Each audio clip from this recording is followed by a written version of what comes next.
오늘은 매력적인 대안을 조심하라는 제목으로 말씀을 함께 나누도록 하겠습니다. K-팝이 전 세계적으로 영향을 미치고 있습니다. 여러분들 BTS 들어보셨죠? 예, BTS가 영국 런던 웸블리 구장에서 공연을 했는데 그곳은 아무나 공연을 하는 곳이 아니라고 합니다. 예전에 퀸이 공연을 했었고 또 그곳이 영화할 때 우리가 좀 많이 바라봤던 우리의 기억 속에 남는 장소입니다.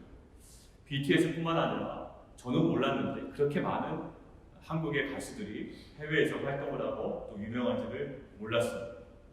여러분 보통 K-팝 스타들을 이렇게 부르곤 합니다. 솔로의 경우에는 이렇게 불러요. 아이돌이라고 부릅니다. 아이돌. 그리고 팀으로 조직되어 있으면 아이돌 그룹 이렇게 부릅니다. 여기서 아이돌이라는 말은 우리가 잘 압니다. 사실 우상이라는 말이에요. 우상. 여러분들 한국의 김기석 목사님 강의에서 보면 이 아이돌이라는 것이 그리스어 헬라어로 에이도스라는 말에서 파생된 단어라고 합니다. 에이도스. 근데 에이도스에서 에이돌론이라는 말이 나왔는데 이 에이돌론이라는 의미는 무엇이냐면 이미지는 있고 실체는 없는 것이라는 뜻입니다. 이미지는 있지만 실체는 없는 것. 이것이 아이돌. 그러고 보니 아이돌 스타들의 그 매력적인 그 상당한 부분들은 어떠한 보이는 부분, 가시적인 부분입니다. 근데 오늘 본문에서 하나님께서는 이스라엘 민족에게 어떠한 형상을 만들지 말라고, 어떠한 이미지를 만들지 말라고 말씀을 하세요. 여러분들 이스라엘 민족이 사실 출애굽 초기에 애굽을 빠져나온 다음에 얼마 있지 않아서 이 보이는 형상을 만든 적이 있습니다. 제가 여러 번 언급하는 출애굽기 32장이 나오는 장면인데요. 금송아지 형상을 만듭니다. 금송아지. 자, 질문 하나 하겠습니다. 이스라엘 민족이 금송아지를 만들 때 누구를 염두에 두고 만들었을까요? 이스라엘 민족이 금송아지를 만들었다. 열심히. 누구를 염두에 두고 만들었을까요? 어떤 애굽이나 다른 민족의 신들을 염두에 두고 제작한 것이 아니라 하나님을 염두에 두고 만든 겁니다. 이것은 하나님이다라고 그들이 만들었습니다. 시에너먼 교수님의 의견과 다른 학자들의 의견을 참고하면 이렇게 되어 있습니다. 금송아지는 언약의 하나님을 물질적인 형상으로 나타내고자 했던 것으로 보인다. 대부분의 구약 학자들이, 특별히 세이너먼 교수님이 본인의 저서에서 이렇게 기록해놨어요. 언약의 하나님을 물질적인 형상으로 나타내고자 했다라는 겁니다. 출애굽기 32장에 사용된 엘로힘이라는 단어의 분석, 또 여러 가지 방법을 통해서 설명을 하고 있어요. 그런데 제가 볼 때 명확한 부분은 이겁니다. 출애굽기 32장 본문에서 아론이 금송아지가 다 완성된 이후에 이렇게 이야기합니다. 이스라엘아, 이는 너희를 애굽 땅에서 인도하여 낸 너희의 신이다. 이렇게 얘기해요. 애굽 땅에서 인도하여 낸 너희의 신이다. 결국 그 다음에 얘기하냐면 내일은 여호와의 절입니다. 여호와의 날이다라고 이야기해요. 그러니까 그 다음날 한 행동이 있습니다. 그 다음날 내일은 여호와의 절일이다라고 이야기하니 그 다음날 아침 일찍 일어나 온 백성들이 번제와 화목제를 드립니다. 그 여호와를 위한 축제의 날에 누구 앞에서요? 금송아지 앞에서 하나님께 드리는 제사였단 말이에요. 그 금송아지가 결국 뭐였다? 하나님이었다. 결국 이스라엘 민족의 그 금송아지 배교 사건이죠. 이거는 다신론이 문제가 아니었다. 또 다른 신을 섬겼냐라는 문제가 아니었어요. 뭐냐면 하나님을 형상화했다라는 데 문제가 있다. 이 이스라엘 민족이 하나님이 아닌 다른 신을 만들어서 섬긴 것이 아니라 지금 하나님의 문제 삼고 계신 부분은 뭐냐면 하나님, 나를 형상화했다.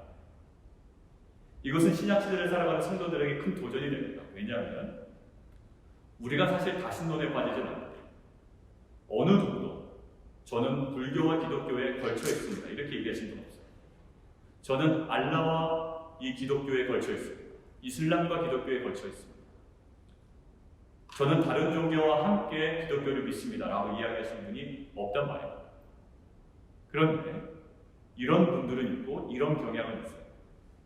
자기가 믿고 있는 하나님을 자기가 형상화하고 규정화하고 이렇게 재단화합니다. 분명한 기독교인 것 같지만 그런데 문제는 우리 스스로도 하나님을 형상화하려는 시도, 그런 우상 제작과 우상 숭배의 모습이 우리 가운데 있다는 겁니다. 자, 이스라엘 민족이 이제 약속의 땅으로 들어가야 합니다. 그런데 하나님께서는 이스라엘 민족에게 하나님을 형상화하는 우상 제작을 아주 구체적이고 자세하게 금지하고 있습니다. 사장의 그 읽지 않은 부분을 보면 창세기의 그 천지창조 역순으로 그러한 형상을 만들지 말라고 이야기합니다. 15절 후반부 이렇게 보면 하나님께서 만드신 순서가 있거든요. 근데 거꾸로 올라가 사람의 형상 만들지 말고, 짐승의 형상 만들지 말고, 새의 형상 만들지 말고, 땅에 기는 곤충의 형상 만들지 말고, 땅 아래에 있는 형상 만들지 말고, 어종의 형상 만들지 말고, 또 눈을 들어서 해와 달과 별 계속 거꾸로 가죠. 여섯째 날에 인간을 만들었는데 인간 만들지 말고 다섯째 날, 여섯째 날, 그 다음에 해와 달을 만든 것까지 거꾸로 역순으로 가서 그런 형상 만들지 말아라. 누구를 대신하여? 나를 대신하여 그런 형상 만들지 말아라. 나 생각하면서 그런 형상 만들지 말아라. 자, 그런데 이스라엘은 왜 하나님을 형상화하려는 시도를 멈추지 못했을까? 왜 하나님의 모습을 형상화하려고 왜 그렇게 부더니로 애를 썼을까? 우리 안에는 그러한 시도가 그럼 없을까?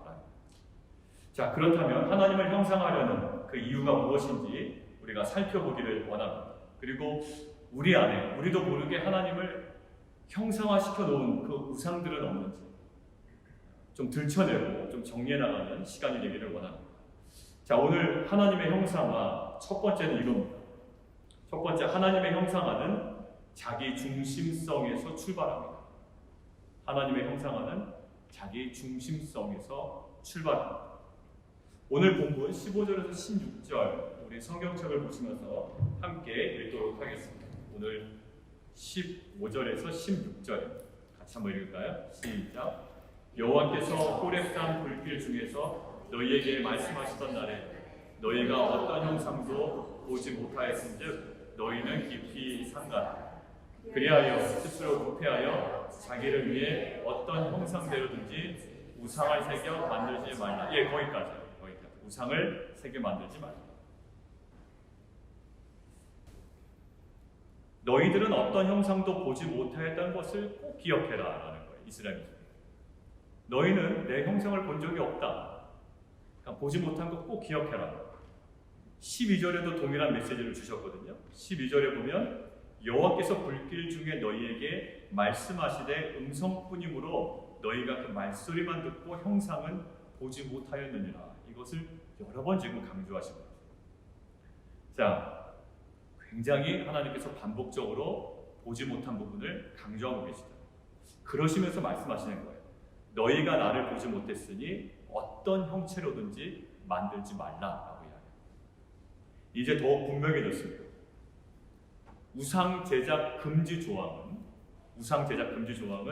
이방 신의 우상을 섬기지 말라라는 의도가 아니라는 거예요. 이방 신의 어떤 우상을 만들지 말라라는 의도가 아니라 그거는 이미 다른 십계명에 있습니다. 나 외에 다른 신을 두지 말라라는 게 있어요. 그러니까 지금 우상을 제작하지 말라라는 의미는 나 외에 다른 신의 우상을 그런 형상을 만들지 말라라는 의미가 아니라 이 계명의 핵심은 나를 어떠한 이미지화시키지 말라라는 거예요. 어떤 형태로든지 나 하나님 너 보지 못했잖아. 그러니까 나를 어떠한 형태로든지 이미지화시키지 말라는 거예요. 자, 그런데 하나님을 형상하려는 시도는 무엇에서 출발하는 거? 오늘 방금 읽은 본문 16절 보십시오. 그리하여 스스로 부패하여 자기를 위하여 거기 한번 동그라미 쓰시죠. 자기를 위하여 출발합니다. 모든 것들이. 그러고 보니까 출애굽기 금송아지 사건이 있죠. 출애굽기 32장이 제가 말씀드린 거기에 출애굽기 32장 1절에 이렇게 나와 있습니다. 함께 보실까요?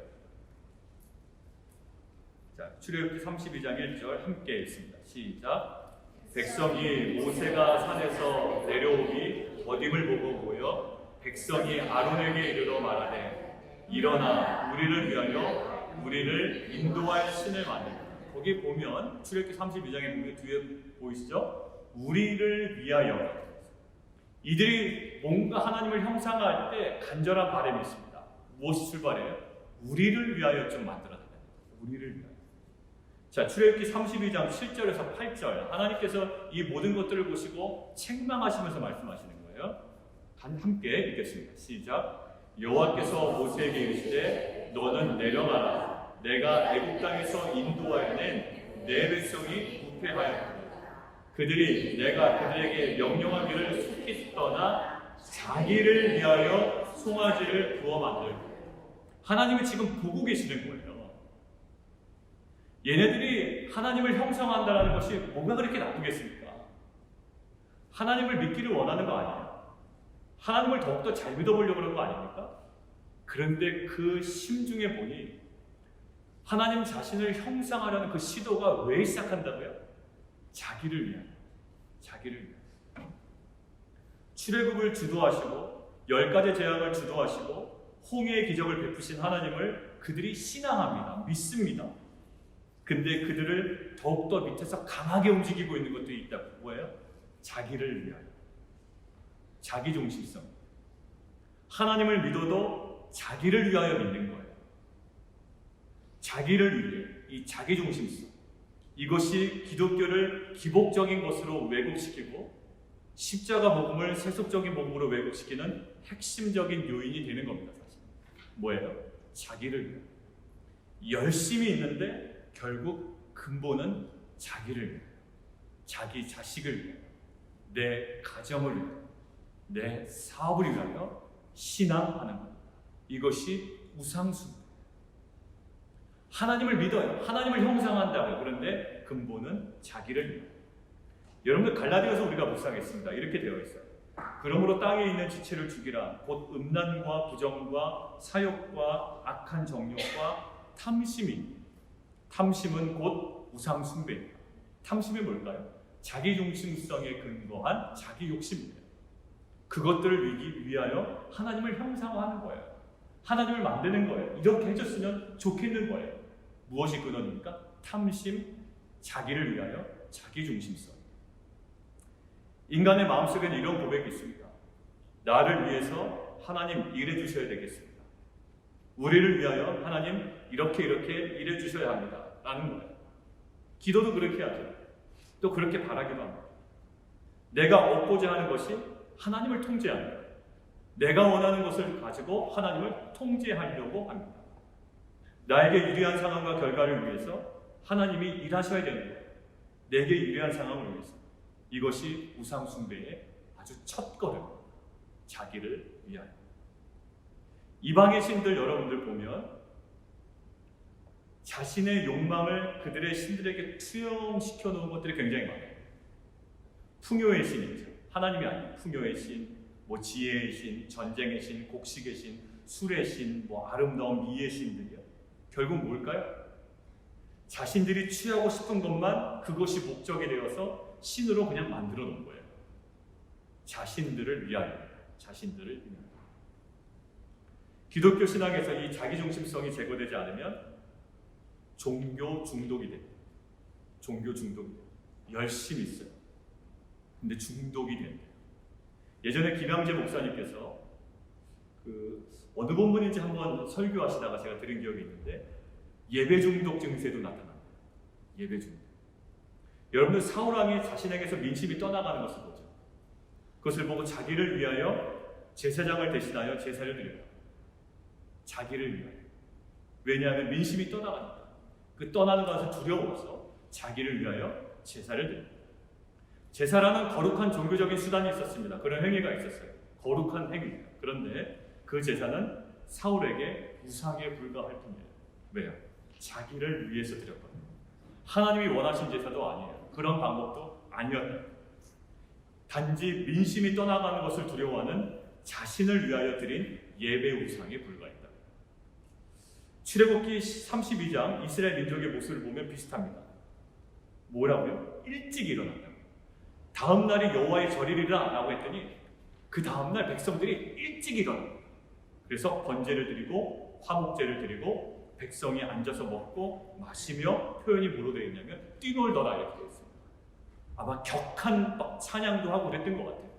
아마 열정적인 예배를 드렸던 것 같습니다. 격정적이고 역동적인 예배를 드린 것 같지만 사실 이스라엘 백성들은 모세의 부재라는 상황을 두려워하는 자신들을 위한 예배 우상에 불과했다. 우리는 실은 이제 들여다봐야 됩니다. 자기를 위한 것인지 아니면 하나님을 정말 원하는 것인지. 그것이 제거되지 않으면, 이 자기중심성이 제거되지 않으면 우리는 하나님을 우리가 추구하는 육체적인 목적을 위하여 그저 봉사하는 신, 봉사하는 초월적인 존재로밖에 생각하지 않는다. 자기를 위한 우리의 마음이 이제는 하나님을 위한 것으로 우리의 중심이 이동해야 합니다. 자기를 위하여 우리가 출발한 신앙이 이제는 정말 하나님을 위하여 우리의 중심이 이동해요. 그것이 하나님과 하나 되는 과정입니다. 이것은 하나님과 하나 된다는 과정은 뭐냐면 이런 하나님과 하나 된다는 것이 내가 하나님이 된다 이런 어떤 존재론적인 합일이 아니라 내가 하나님이고 하나님이 나다라는 어떤 존재가 하나 되는 존재론적인 합일이 아니라 의지론적인 합일이에요. 의지론적인 합일이라는 건 뭘까요? 나랑 하나님은 달라요. 존재론적으로 하나 될 수 없다고요. 그런데 하나 된다는 것은 무슨 의미인가? 나의 뜻이 없어지고 하나님의 뜻이 내 가운데 임하는 거예요. 자기를 위하여가 아니라 어느덧 내 마음의 심령 가운데 하나님을 위하여 나의 신앙의 방향이 흘러가고 있더란 말이에요. 그것이 뭐냐면 의지론적인 합의예요. 그것이 하나님과의 하나됨. 자, 예수님도 실은 그 길을 먼저 걸어가셨습니다. 예수님은 하나님의 뜻대로 그리고 자기를 위하여가 아니라 우리를 사랑하셔서 십자가를 외면하지 않으셨어요. 근데 그 십자가에 능력이 있었습니다. 그리고 승리가 있었고요. 부활이 있었고 구원이 있었어요. 기독교 신앙의 핵심은 우리가 흔히 변화에 있다는 겁니다. 기독교 신앙은 변화가 있어야 돼라고 해요. 어떤 변화인가요?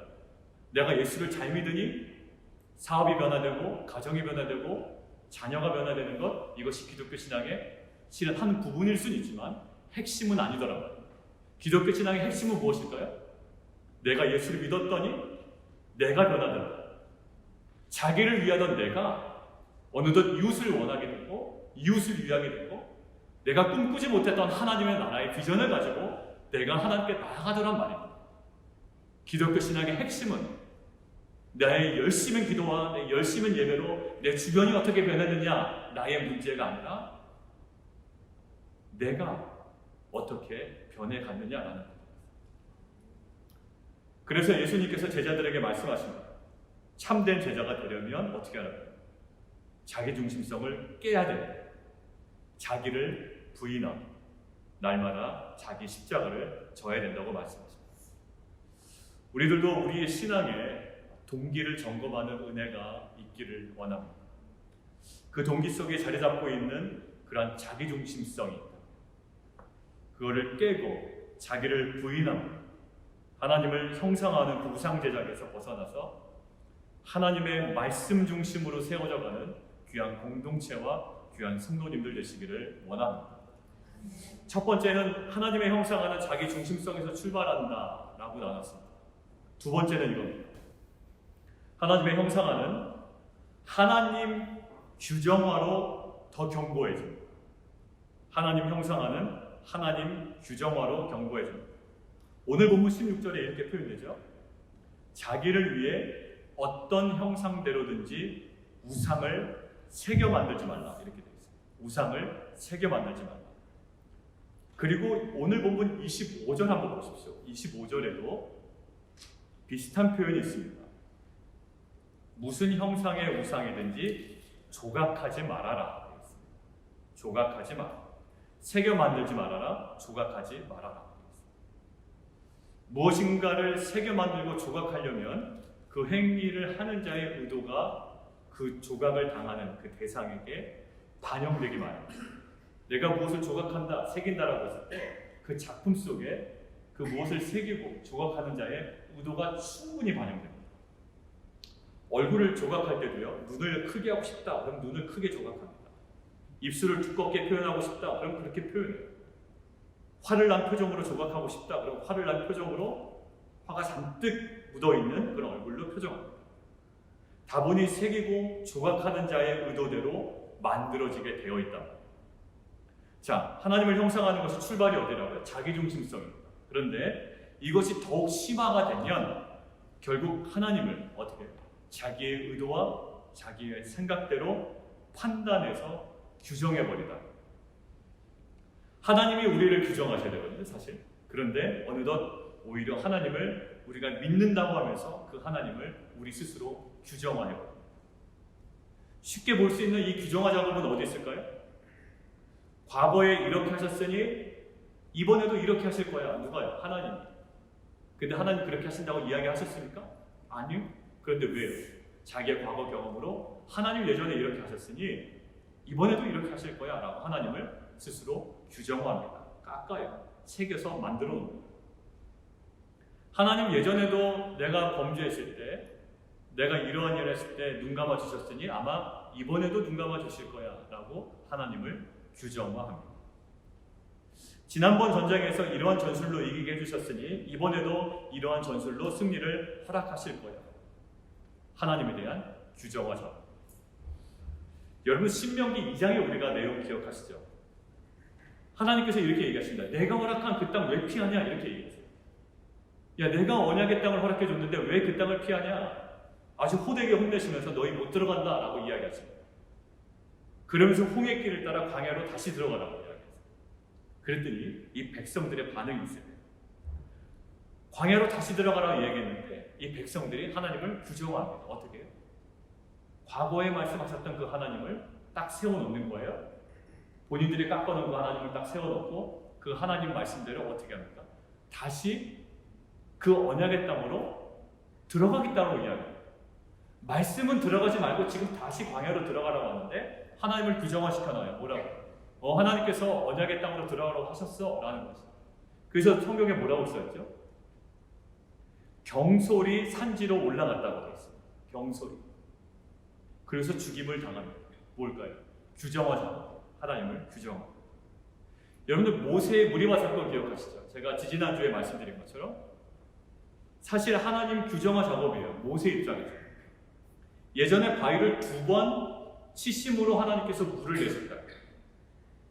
이번에도 그렇게 해서 물을 내도 될 거야 라고 생각합니다. 그리고 예전에 이스라엘 민족의 그 투정 부리는 모습에 하나님께서 굉장히 진노하셨다고.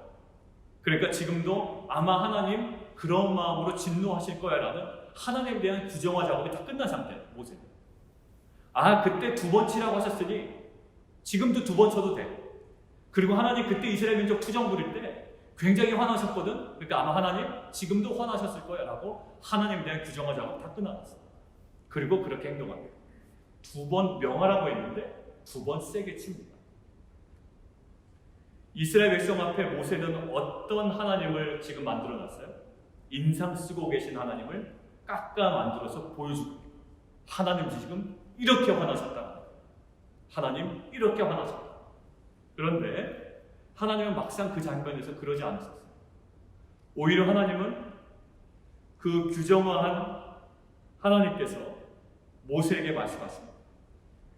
너 나를 그렇게 규정화해서 백성들 앞에 인상 쓰는 하나님으로 보여주고 2번 세게 쳐야지 물을 내는 하나님으로 백성들 앞에 네가 보여줬지만 결국 너의 그 모든 행동은 나의 거룩함을 드러내지 못했다.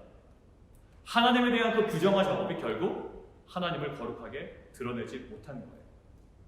너 잘못 규정했다. 하나님을 잘못 규정했다. 왜 그럴까요? 명확하게 명하여 물을 내라는 그 말씀에서 떨어지니까 하나님을 스스로 규정하게 됩니다. 이 말씀 가운데 깨달아지는 게 없으면요, 항상 자기가 해왔던 신앙생활대로 신앙생활 하게 되어 있습니다. 왜요? 규정화 작업이 더욱더 단단하게 이루어집니다. 말씀을 봐도 깨달아지는 것이 없이 그동안 늘상 해왔던 신앙생활들을 합니다. 지금 막 내 가운데서 살아 역사하신 하나님이 없어요. 그냥 본인이 스스로 규정하는 본인의 신앙 안에 담긴 그 하나님만 자기 안에 있는 거예요. 자, 사울왕 한번 생각해 보실까요? 사울왕은 하나님이 제사 받는 것을 좋아하신다라는 하나님에 대한 규정화가 있었어요. 그러니까 그 규정된 하나님에 대한 확신을 가지고 전리품을 막 모아둡니다. 그 하나님을 규정한 결과 어떻게 될까요? 사무엘에게 호되게 혼납니다. 순종이 제사보다 낫습니다라는 호된 꾸지람을 듣습니다. 하나님을 규정화함으로 결국 무엇을 놓치죠? 사울왕은 전리품을 모두 진멸하라는 하나님의 말씀을 놓칩니다. 하나님을 규정한 것에 자기 신앙을 가둬버리니 살아있는 말씀을 놓쳐버립니다. 이제 사무엘이 이렇게 얘기합니다. 같이 한번 보실까요? 하나님을 규정화해서 이래도 되겠지 하고 전리품을 모아둔 이 사울 왕을 향하여 이렇게 이야기하십니다. 같이 한번 읽습니다. 시작. 이는 거역하는 것은 점치는 죄와 같고 완고하는 것은 우상에게 절하는 죄와 같습니다. 왕이 여호와의 말씀을 버렸으므로 여호와께서도 왕을 버려 왕이 되지 못하게 하셨나니. 이게 뭐라고? 하나님 제사 지는 거 좋아하시잖아요. 그래서 제사 드렸다. 그래서 제사 드릴 때 필요한 전리품 모아둔 거라. 근데 이런 게 꼭 뭐라고요? 점치는 죄와 같고 우상에게 절하는 죄와 같고. 예배를 드리기 위하여 열심히 모아놓은 전리품, 이 모아놓은 이 행동을 보고 우상을 범하는 죄. 결국 이것이 뭡니까? 여호와의 말씀을 버리는 행동입니다. 여러분들 말씀이 제대로 묵상되지 않으면 규정된 하나님을 딱 세워놓고 그대로 생활하게 되어 있습니다. 우리에게도 이러한 규정화 작업이 끊임없이 일어나고 있습니다. 우리가 경험한 것을 근거로 하나님을 규정화할 수 있습니다. 하나님 이러실 거예요. 그리고 우리의 바램으로 하나님을 규정화할 수 있습니다. 아니 하나님 참 이러시면 좋겠다.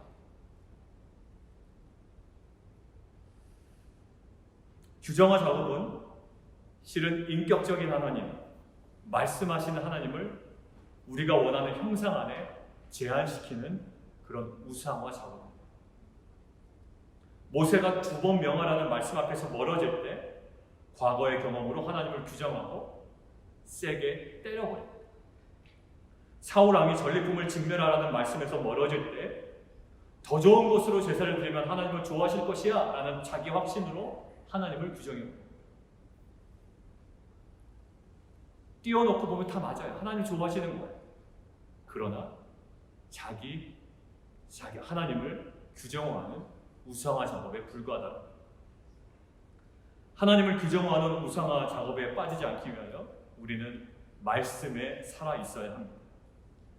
최소한 이런 식으로 보면 남에게 하지 말아야 됩니다. 야, 김 집사는 새벽기도 빠지지 않아서 사업 잘 되었으니까 너도 빠지지 마라. 그러니까 무슨 규정화 작업일까요?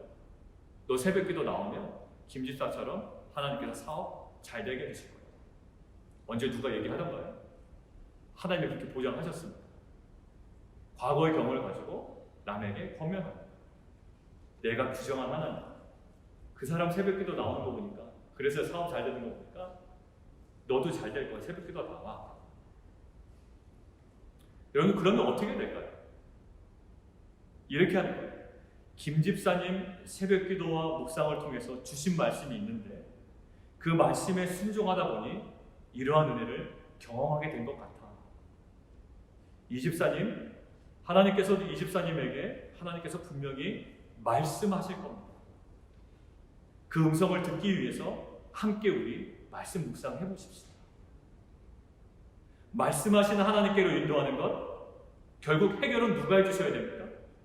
하나님께서 말씀으로 해주셔야 돼요. 그리고 우리는 말씀에 대한 순종으로 응답해야 될 줄 믿습니다.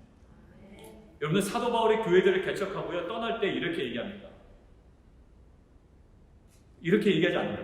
개척할 때 이렇게 하고 앞으로 성장하면 이렇게 해. 내가 교회 개척 세미나라도 한번 해야 될 것 같아. 이런 식으로 말씀하지 않으셨어요.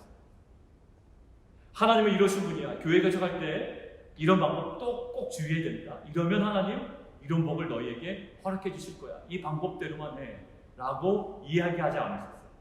수많은 교회 개척 경험이 있지만 사도 바울은 그 경험에 근거해 하나님을 규정하여 그들에게 어떠한 방법을 알려주신 분이 아니라 정말 수많은 교회를 개척했죠. 사도 바울이 뭐라고 얘기했을까요? 사도행전 20장 한번 같이 보겠습니다. 사도행전 20장 같이 한번 읽습니다. 시작. 지금 내가 여러분을 주와 및 그의 은혜의 말씀에 부탁하노니 그 말씀이 여러분을 든든히 세우사 거룩하게 하심을 입은 모든 자 가운데 기업이 있게 하시옵소서. 뭐라고요? 내가 여러분을 주와 및 그의 은혜의 말씀에 부탁한다라고 했습니다. 이렇게 하면 교회 개척된다. 이러면 교회 성장한다라는 방법을 이야기해 주신 것이 아니에요. 본인이 원하는 어떤 하나님의 규정화에서 하나님이 이러신 분이니까 이렇게만 하면 돼 라는 방법을 제시해 주지 않으시고 사도 바울은 무엇을? 오직 주의 말씀에 너희를 부탁한다. 그리고 그 은혜의 말씀이 너희를 능히 든든히 세우사 너희의 힘이 될 것이다. 너희의 능력이 될 것이다. 여러분들 더욱 말씀에 가까이 다가가는 저와 여러분이 되기를 원합니다. 우리 교회도 교회 개척 세미나에 여러 가지 전략들이 펼쳐지는 장이 되지 않기를 원해요. 더딜지라도 하나님의 말씀에 순종해 나가는 현장이 되기를 원합니다. 여러분의 가정도요, 여러분의 사업들도요, 몇 가지 규정된 신앙의 원리를 따라가서 여러분이 원하는 성공을 얻어내는 현장이 되지 않기를 원해요. 그런 싸구려 그런 현장이 되지 않기를 원합니다. 어떤 현장이 되어야 됩니까? 온 가족이 은혜의 말씀 앞에 엎드려 더딜지라도 음성 듣고 순종해 나아가는 현장이 되기를 원합니다. 그저 그냥 하나님께서 이렇게 하시니까 이런 복을 주셨다라는 규정화된 그 하나님을 그냥 전하지 말고요. 나는 하나님께서 이 말씀을 주셔서 내 마음에 부담되더라도 난 이것을 버렸고 나는 이것이 참으로 힘든 길이었지만 이 말씀 주셔서 이 힘든 길을 걸어갔고 그래서 내가 알지 못하는 이 은혜를 받아 누렸다라는 말씀 중심의 그 하나님을 나누는 귀한 공동체가 되기를 원합니다. 그냥 우리가 규정한 하나님 싸구려 이 방식으로 전하지 마시고 그냥 기도 열심히 했더니 하나님 주셨다. 주일 예배 안 빠졌더니 하나님께서 허락해 주셨다. 여러분들 말씀이 임하지 않으면 그냥 솔직해지세요. 말씀이 임하지 않으니까 잘 안 들린다. 그저 기존에 규정화된 것으로 내 신앙인 것처럼 그냥 마구마구 달려가지 마세요. 하나님은 우리가 규정된 대로 우리의 소원을 이루시는 분이 아니라 때마다 다르게 우리에게 말씀으로 먼저 말씀하시고 그 말씀으로 우리를 가장 선하게 이끌어 가시는 하나님이신 줄 믿습니다. 오직 하나님의 말씀이 하나님을 규정하려는 여러분의 또한 우리의 심령 가운데 유혹에서 우리를 지켜주실 줄 믿습니다. 그렇다면 규정화되지 아니하시는 하나님은 어떤 분이신가? 세 번째입니다. 하나님은 구원의 하나님 그리고 말씀하시는 하나님이십니다. 오늘 31절 함께 보실까요? 31절 보시면 여호와는 자비하신 하나님이시다. 그리고 버리지 아니하시는 하나님 그리고 멸하지 아니하시는 하나님입니다. 34절의 내용은 이렇습니다. 어느 민족이 이러한 일을 경험했겠느냐? 나 여호와는 애굽에서 너희를 위하여 너희 목전에서 구원의 큰 일을 행하신 하나님이다.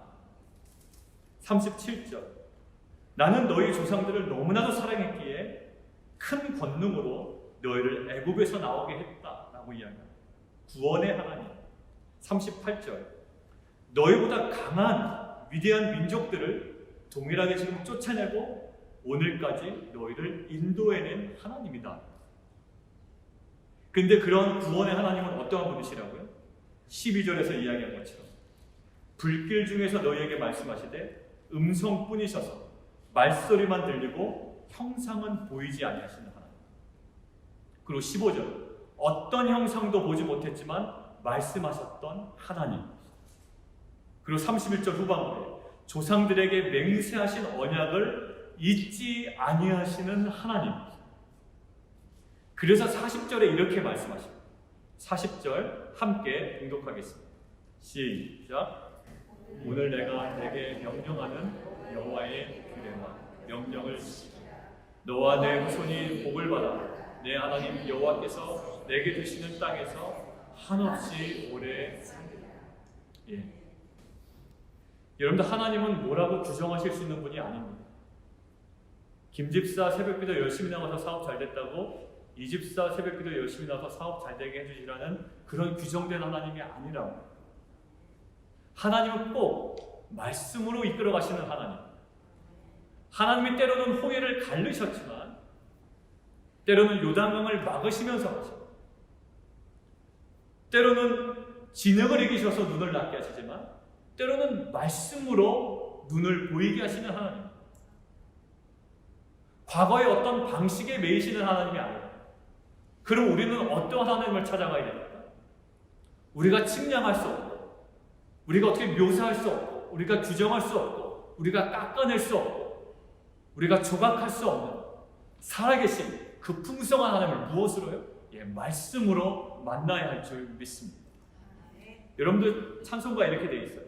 하늘을 두루마리 삼고 바다를 먹물 삼아서 한없는 하나님의 사랑 다 기록할 수 없겠네.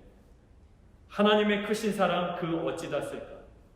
저 하늘 높이 쌓아도 채우지 못하니. 하나님 크신 사랑은 측량 다 못하고 영원히 변치 않는 사랑 성도여 찬양하세요. 여러분들, 하나님은 뭐라고 표현할 수 없는 분, 그리고 우리 자신을 위하여 우리의 과거의 경험으로 하나님을 규정할 수 없는 분. 하나님은 오직 우리가 경험할 수 있는 방법이 있습니다. 하나님은 오직 말씀으로만 하나님의 풍성함과 하나님의 능력과 하나님의 권세와 하나님의 은혜를 경험할 수 있습니다. 무엇으로요? 말씀으로만 경험할 수 있습니다. 우리가 말씀을 통하지 아니하고서는 그 과거에 경험한 그 하나님을 다시 경험할 수 없어요. 오늘 우리가 하나님을 다시 경험하기를 원한다면 오늘 다시금 말씀 앞에 나아가야 됩니다. 자기를 위한 우상, 하나님을 규정하는 우상에서 돌이키는 길은 말씀을 통하여 그 은혜와 자비와 사랑과 능력의 하나님을 경험하는 것인 줄 믿습니다. 우리 공동체와 우리 가정도 과거에 하나님께서 이렇게 개척하신 은혜를 받았으니 우리가 또 스스로 그 경험한 하나님을 규정하여 우리의 교회의 모든 사역 가운데 그 하나님을 우리가 세워놓고 우리의 욕심대로 끌어가는 것이 아니라 우리 공동체가 날마다 말씀 앞에 겸손함으로 서 있는 공동체 되기를 원합니다. 규정된 하나님은 우리를 이끌어 가시는 분이 아닙니다. 말씀으로 하나님은 그 다양한 일들, 그 구원의 일들, 그 큰 일들을 우리 가운데 행하실 줄 믿습니다. 우리 공동체와 가정도 말씀을 통해 살아계신 하나님을 경험하고 누리는 은혜가 있기를 원합니다.